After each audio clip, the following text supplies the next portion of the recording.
Hi everyone, Mr. O here, back with, that's upside down, back with the Phantom Tollbooth.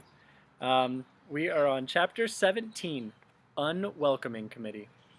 Previously in Chapter 16, Milo, Tok, and the Humbug encountered a gentleman without a face who asked them if the three of them could help him with tasks. And where we pick up, they had been performing the tasks hour after hour after hour. Chapter 17. The humbug whistled happily at his work, for he was never as happy as when he had a job which required no thinking at all. Those wouldn't be the jobs you all like. After what seemed like days, he had dug a hole scarcely large enough for his thumb. Tok shuffled steadily back and forth with the dropper in his teeth, but the full well was still almost as full as when he had begun. And Milo's new pile of sand was hardly a pile at all.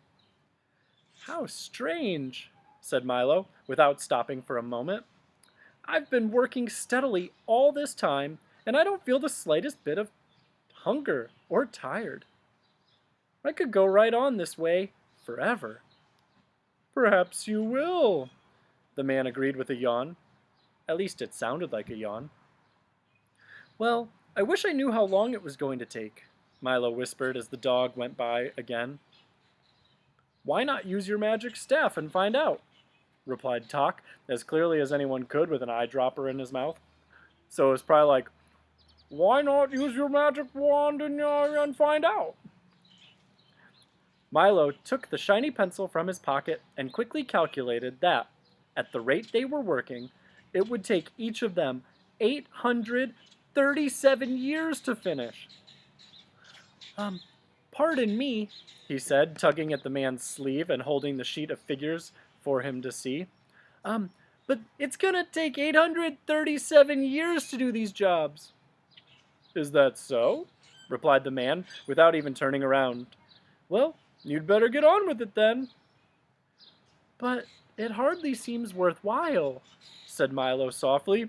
Worthwhile? The man roared indignantly. All I meant, said Milo, was that perhaps it isn't too important, he repeated, trying not to be impolite. Of course it's not important, he snarled angrily. I wouldn't have asked you to do it if I thought it was important. And now, as he turned to face them, he didn't seem quite so pleasant. Then why bother? Asked Tok, whose alarm suddenly began to ring. Because, my young friends, he muttered sourly, what could be more important than doing unimportant things? If you stop to do enough of them, you'll never get to where you're going. He punctuated his last remark with a ha ha ha ha ha villainous laugh. Then you must, gasped Milo. Quite correct, he shrieked triumphantly. I am the terrible Trivium, demon of petty tasks and worthless jobs, ogre of wasted effort, and monster of bad habit. The humbug dropped his needle and stared in disbelief, while Milo and Tok began to back away slowly. Don't try to leave, he ordered with a menacing sweep of his arm, for there's so very much to do, and you still have over 800 years to go on the first job. But why do only unimportant things? Asked Milo, who suddenly remembered how much time he spent each day doing unimportant things before this. Think of all the trouble it saves, the man explained, and his face looked as if he'd be grinning an evil grin, if he could grin at all. If you only do the easy and useless jobs, you'd never have to worry about the important ones, which are so difficult. You just won't have the time. For there's always something to do to keep you from what you really should be doing. And if it weren't for that dreadful magic staff of yours, you'd never know how much time you were wasting. As he spoke, he tiptoed slowly toward them with his arms outstretched and continued to whisper in a soft, deceitful, or not truthful voice. Now, do come and stay with me. We'll have so much fun together. There are things to fill and things to empty, things to take away and things to bring, things to pick up and things to put down. And besides all that, we have pencils to sharpen, holes to dig, nails to straighten, stamps to lick, and ever so much more. Why, if you stay here, you'll never have to think again. And with a little practice, you can become a monster of bad habit, too. They were all transfixed by the Trivium's soothing voice. But just as he was about to clutch them in his well-manicured fingers, a voice cried out, "Run! Run!" Milo, who thought it was Talk, turned suddenly and dashed up the trail. "Run! Run!" It shouted again, and this time Talk thought it was Milo, and he quickly followed. "Run! Run!" it urged once more, and now the humbug, not caring who said it, ran desperately after his two friends with the terrible Trivium close behind. "This way! This way!" the voice called again. They turned in its direction and scrambled up the difficult, slippery rocks, sliding back at each step almost as far as they'd gone forward. With a great effort and many helping paws from Talk, they reached the top of the ridge at last, but only 2 steps ahead of the furious Trivium. "Over here! Over here!" advised the voice, and without a moment's hesitation they started through a puddle of sticky ooze, which quickly became ankle-deep, then knee-deep, then hip-deep, until finally they were struggling along through what felt very much like a waist-deep pool of peanut butter. The Trivium, who had discovered a mound of pebbles which needed counting, followed no longer, but stood at the edge, shaking his fist, shouting horrible threats, and promising to rouse every demon in the mountains. "What a nasty fellow," gasped Milo, who was having great difficulty just getting his legs to move. "I hope I never meet him again." "I believe he's stopped chasing us," said the humbug, looking back over his shoulder. "It's not what's behind us that worries me," remarked Talk as they stepped from the sticky mess, "but what's ahead?" "Keep going straight! Keep going straight!" counseled the voice as they continued to pick their way carefully along the new path. "Now step up! Now step up!" it recommended, and almost before they knew what had happened, they had all taken a step up and then plunged to the bottom of a deep, murky pit. "But he said up!" Milo complained bitterly from where he lay sprawled on the floor. "Well, I hope you didn't expect to get anywhere by listening to me," said the voice gleefully. "We'll never get out of here," the humbug moaned, looking at the steep, smooth sides of the pit. "That is quite an accurate evaluation of the situation," said the voice coldly. "Then why did you help us at all?" shouted Milo angrily. "Oh, I'd do as much for anybody," he replied. "Bad advice is my specialty. For, as you can plainly see, I'm the long-nosed, green-eyed, curly-haired, wide-mouthed, thick-necked, broad-shouldered, round-bodied, short-armed, bow-legged, big-footed monster. And if I do say so myself, one of the most frightening fiends in the whole wild wilderness. With me here, you won't dare try to escape." And with that, he shuffled to the edge of the pit and leered down at his helpless prisoners. Talk and the humbug turned away in fright, but Milo, who had learned by now that people are not always what they say they are, reached for his telescope and took a long look for himself. And there, at the rim of the hole, instead of what he'd expected, stood a small, furry creature with very worried eyes and a rather sheepish grin. "Why, You're not a long-nosed, green-eyed, curly-haired, wide-mouthed, thick-necked, broad-shouldered, round-bodied, short-armed, bow-legged, or big-footed. And you're not at all frightening, said Milo indignantly. What kind of demon are you? The little creature, who seemed stunned at being found out, leaped back out of sight and began to whimper softly. I'm the demon of insincerity, he sobbed. I don't mean what I say, I don't mean what I do, and I don't mean what I am.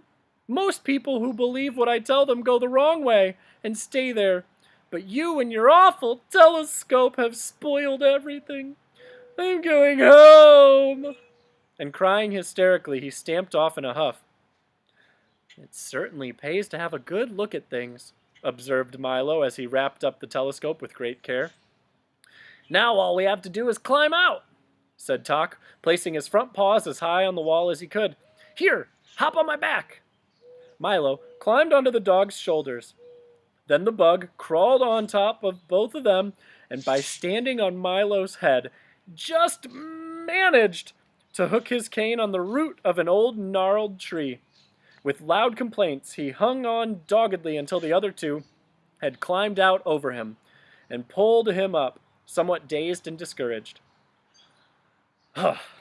I'll lead the way for a while, he said, brushing himself off. Follow me and we'll stay out of trouble. He guided them along one of 5 narrow ledges, all of which led to a grooved and rutted plateau. They stopped for a moment to rest and make plans. But before they had done either, the whole mountain trembled violently and with a loud lurch rose high into the air, carrying them along with it. For, quite suddenly, they had stepped into the callous hand of the gelatinous giant. And what have we here? He roared, looking curiously at the tiny figures huddled in his palm and licking his lips. He was an incredible size, even sitting down, with long, unkempt hair, bulging eyes, and a shape hardly worth speaking of. He looked, in fact, very much like a colossal bowl of jelly, without the bowl. How dare you disturb my nap? He bellowed furiously, and the force of his hot breath tumbled over them in his hand. We're terribly sorry, said Milo meekly when he'd untangled himself, but you looked just like part of the mountain. Naturally, the giant replied in a more normal voice, but even this was like an explosion. I have no shape of my own, so I try to be just like whatever I'm near. In the mountains, I'm a high peak. On the beach, I'm a broad sandbar. In the forest, I'm a towering oak tree. And sometimes in the city, I'm a very handsome 12-story apartment building. I just hate to be conspicuous or noticed. It's really not safe, you know. Then he looked at them again with hungry eyes and wondered how they would taste. You look much too big to be afraid of anything, said Milo quickly, for the giant had already begun to open his wide mouth. I'm not, he said with a slight shiver that ran all over his gelatinous body. I'm afraid of everything. That's why I'm so ferocious. If the others found out, I'd just die. Now, do be quiet while I eat my breakfast. He raised his hand toward his gaping mouth, and the humbug shut his eyes and clasped his hand over his head. Then, aren't you really a fearful demon? Milo asked desperately, on the assumption that the giant had been brought up well enough not to talk with a mouthful. Well, approximately yes, he replied, lowering his arm to the vast relief of the bug. That is, comparatively no. What I mean is, relatively maybe? In other words, What does everyone else think? There, you see, he said peevishly. I'm even afraid to make a positive statement. So please stop asking questions before I lose my appetite altogether. Then he raised his arm again and prepared to swallow the 3 of them in one gulp. Why don't you help us rescue Rhyme and Reason? Then maybe things will get better, shouted Milo again, this time almost too late, for in another instant they would have all been gone.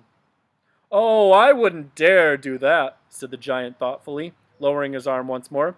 "I mean, why not leave well enough? That is, it'll never work. I wouldn't take a chance. In other words, let's keep things as they are. Changes are frightening." As he spoke, he began to look a bit ill. "Maybe I'll just eat one of you," he remarked unhappily, "and save the rest for later. I don't feel very well."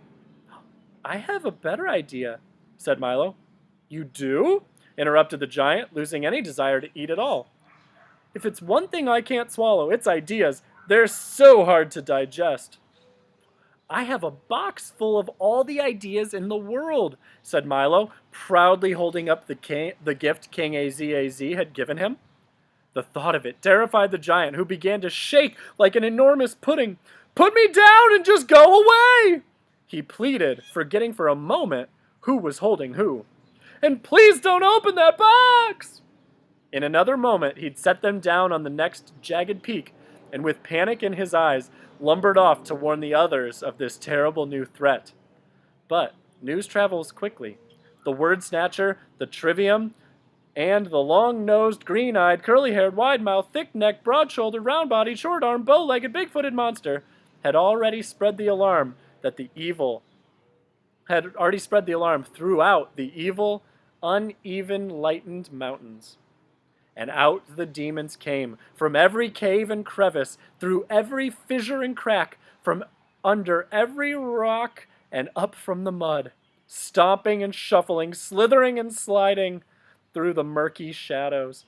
And all had one thought in mind: destroy the intruders and protect ignorance. From where they stood, Milo, Talk, and the humbug could see them moving steadily forward, still far away but coming quickly. On all sides the cliffs were alive with this evil collection of crawling, looming, creeping, lurching shapes. Some could be seen plainly, others were dim silhouettes, and yet still more, only now beginning to stir from their foul places, would be along much sooner than they wanted. "We'd better hurry," barked Talk, "or they're sure to catch us." And they started up the trail again. Milo took one deep breath and did the same, and the bug, now that he knew what lay behind, ran ahead with renewed enthusiasm. I sure hope our three characters get out of this terribly scary place. It just worries me reading all about it. Now, reading this aloud reminded me a little bit about what we talked about in our community meeting today. We were talking about the outdoor activities of skip counting and practicing math facts with sidewalk chalk or dribbling or skipping or riding your scooter or your bike. And one of you mentioned that, sure, you could always do the skip counting of the numbers you know. Maybe you know skip counting by tens or fives really quite simply. It's no longer a challenge. At the beginning of this chapter, when the three were talking to the terrible trivium, remember the gentleman without a face who was getting them to do the same task over and over. I want to go back to the quote, and he said, Milo asks, "But why do unimportant, unchallenging things?" The man replies, "Think of all the trouble it saves. If you only do the easy and useless jobs, you'll never have to worry about the important ones, which are so difficult.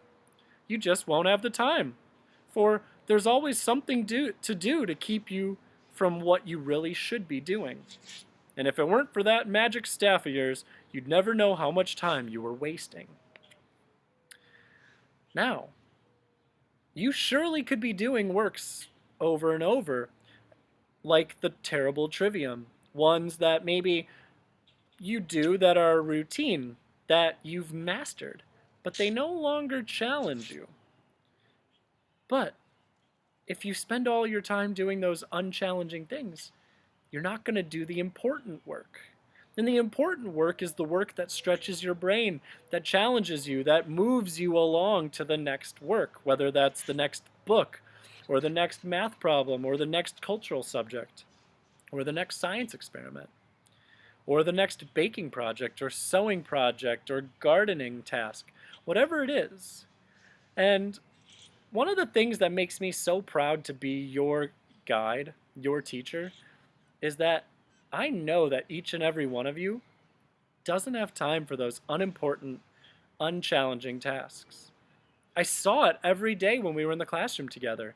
Each and every one of you would choose that work that was a little challenging, that took you out of your comfort zone. But in doing so, you knew and I knew that it was taking you to that next step in your learning, that next level of development in you developing as a person. And I hope that just like the classroom, where you did that each and every day while you were working on your own or with others, I hope that you continue that same practice at home. Because while we can't be together in the classroom, we can be together in spirit. And right now, that spirit that each and every one of you is possessing is the spirit of hard work, the spirit of challenge, the spirit of growth. And while we don't get to see each other as much, we know that each of us are doing those same challenging things. We are each growing, that we are each advancing and developing. And that spirit of hard work and challenge and perseverance is the spirit that keeps me doing these same things each and every day, growing myself, challenging myself, and working to help create that spirit in your households. So, thank you for working hard and challenging yourself each and every day. And if you're feeling like that challenge is missing, please let me know, because it is my job to provide that challenge for you. And I will do anything I can to bring that into your life. Have a great night, everyone.